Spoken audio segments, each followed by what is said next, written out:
You're listening to Your Magical Midlife, the podcast for women 40 and up. I'm Kate Higgins. I'm a licensed clinical social worker turned coach, and I'm here to be your guide, your friend, and your mentor. I'm here to light your way into your most magical midlife. Let's dive in.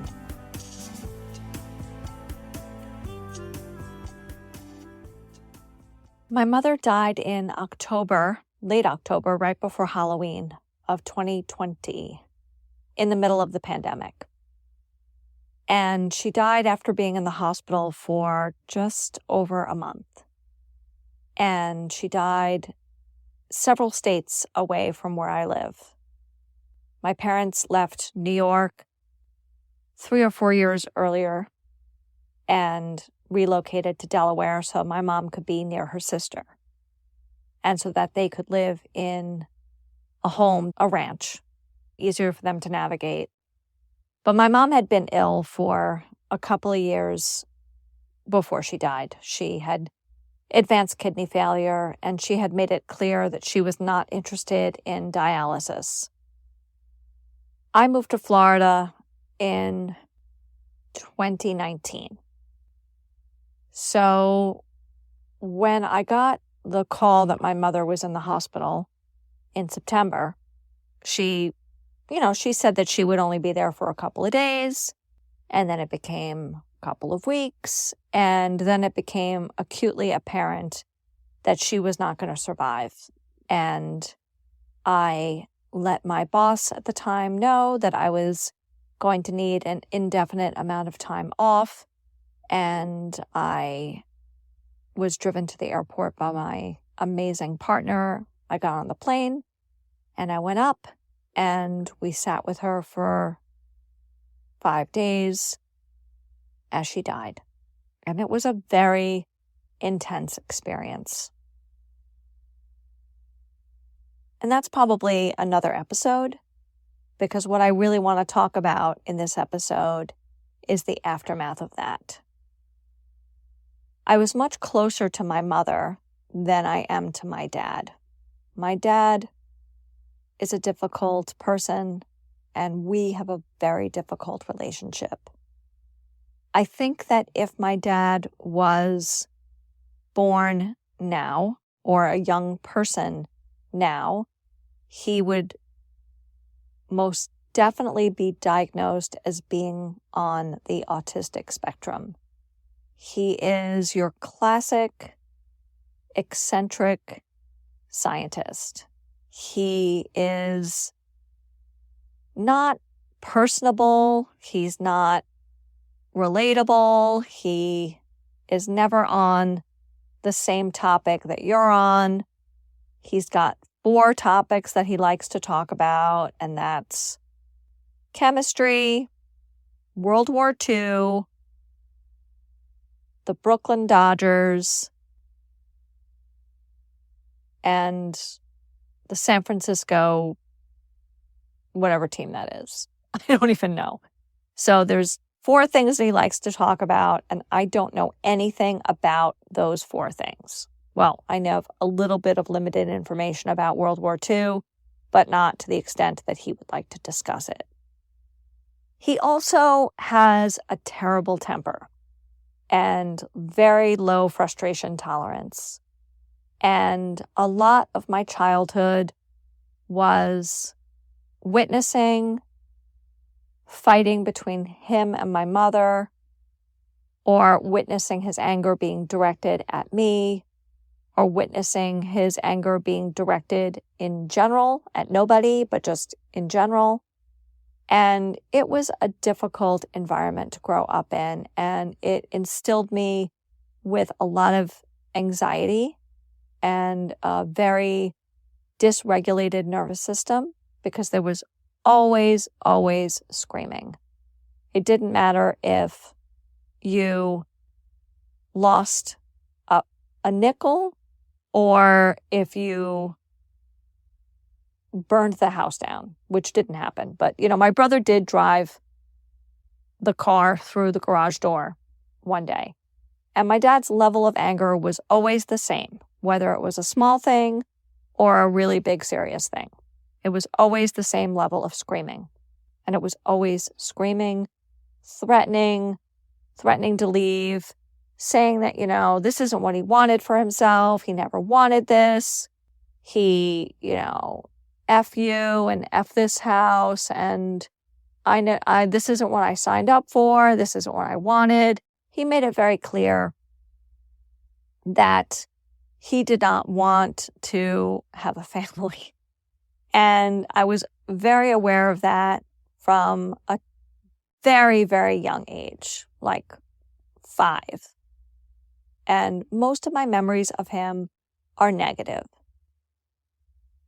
And that's really the last thing I'm going to say about him and his personality before I move on to what I'm actually trying to talk about very clumsily in this episode, which is now, because he is elderly and doesn't have a lot of skills in the people department or the life skill department, because despite the fact that my mother was very ill for the last decade of her life, my mother did everything. My mother did all the cooking, and she made an elaborate meal every single day. My mother was an amazing cook and really loved to cook. So there was that. She did all the cleaning. She did all the caretaking in the house, the bills, the laundry, everything. When my mother passed, and it was just my dad, and my dad was living alone for the first year or year and a half in the aftermath of my mom passing, it became more and more apparent that not only did my dad not know how to do anything, but my dad had very poor judgment that may or may not have to do with the beginnings of some cognitive issues. My dad would make some statements that didn't make any logical sense given his level of intelligence. My dad is a very, very smart person. He's a scientist, he's a chemist, he's made his living in that industry his whole life, and he still tries to work, and I think still brings in an income at 83, doing whatever it is that he does that he's never really been able to explain to anybody. But he magically makes money. So he would do things that didn't make any sense, like attempt to cook soup on the stovetop by putting the can of soup in a ceramic bowl and putting the ceramic bowl on the stove. Didn't really make sense.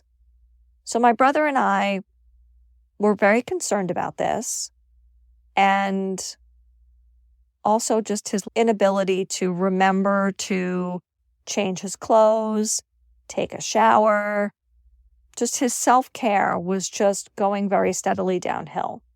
My brother and I made a promise to my mother when she was transitioning, when she was dying, that we would make sure that he was okay, because we knew she was not able to die unless she knew that he was going to be okay. He was kind of her first kid, and in many ways, her favorite of the 3 of us, her preferred child. And she doted on him as much as she resented him. They had a very interesting dynamic, and my brother and I have come to the conclusion that they had their own relationship, and it had nothing to do with he and I. It was whatever they had between them was entirely separate from their role as parents. They had their own thing. And I've come to understand as much as I can as an outsider to that and accept that. They had their own thing. But my dad is unable to really do much of anything for himself.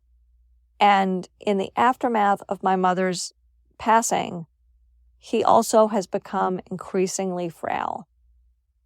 And there were many, many, many, many falls between, I'm going to say, January of 2021 and the time that we were able to get him into an assisted living facility, which was April of 2023. There were many.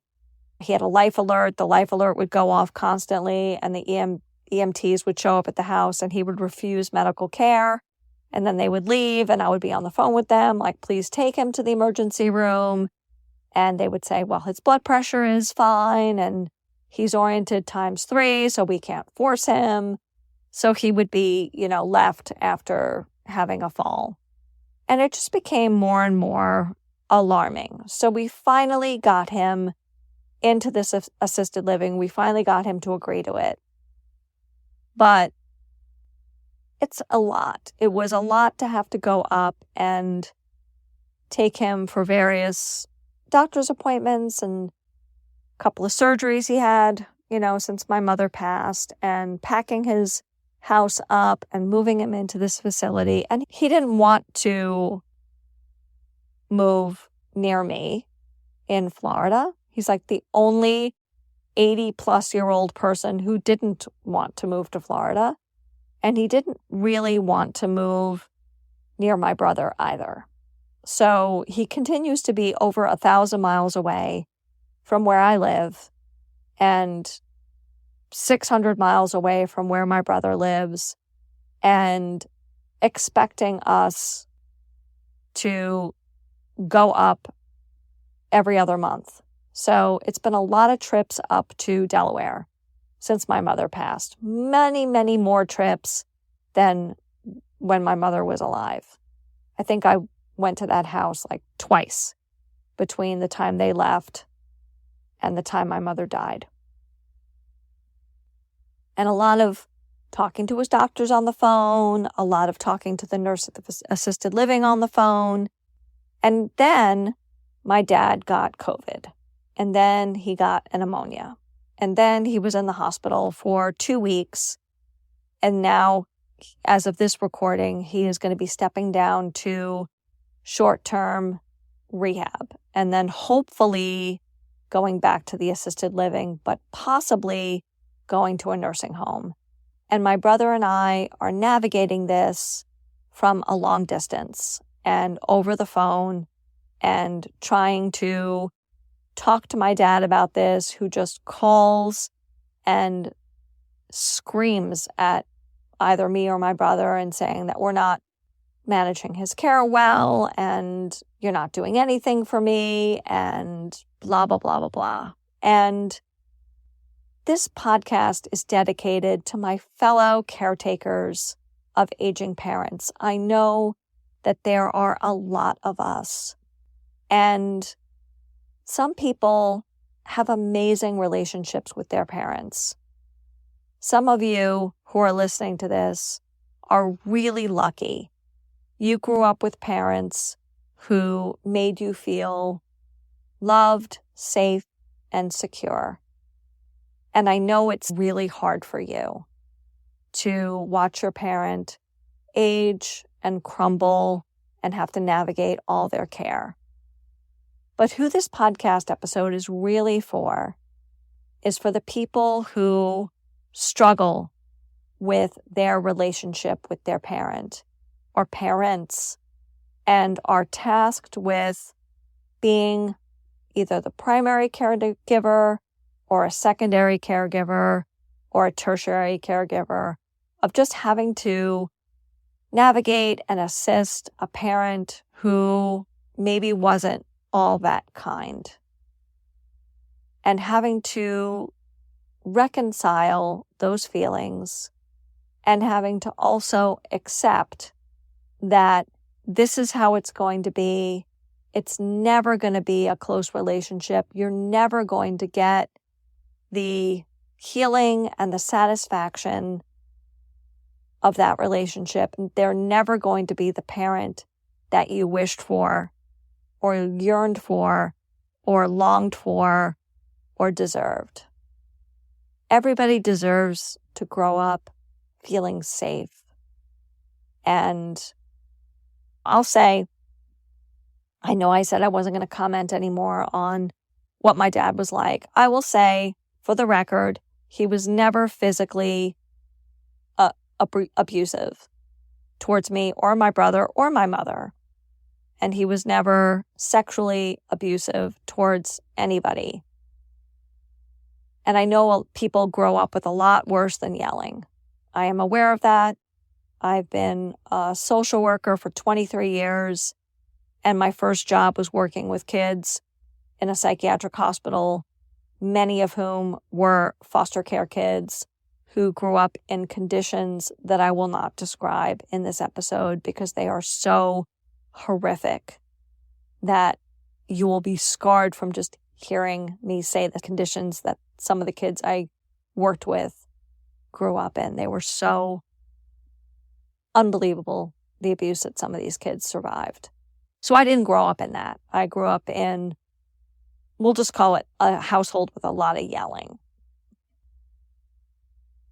And this podcast is really dedicated to the people who grew up with complicated relationships with their parents, difficult relationships with their parents, estranged relationships with their parents, who are now tasked with the caregiving piece. And I just want to let you know that I see you, and I see your struggle, and I see you trying to show up with kindness, and I see your sorrow at never having the relationship that you wished for and having to accept that it's not going to happen.